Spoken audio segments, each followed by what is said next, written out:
तर तिला PCOSचा प्रॉब्लेम होता. तर तिचा मेन जो कारण होतं ना PCOSचं ते होतं स्ट्रेस. म्हणजे तुमच्या IT क्षेत्रामध्ये जो स्ट्रेस असतो तो होता.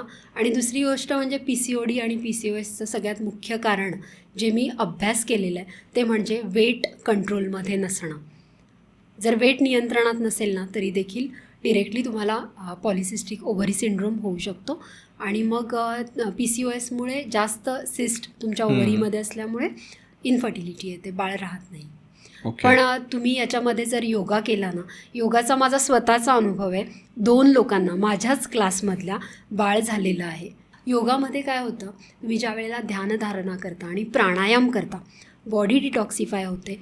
आणि हे जे PCOS विषेली द्रव्य जर आपल्या शरीरात नसतील ना तर तुम्हाला सिस्ट बनणारच नाही ॲक्च्युली. बरोबर आहे. कॅन्सरसारखे आजार योगामुळे बरे होतात.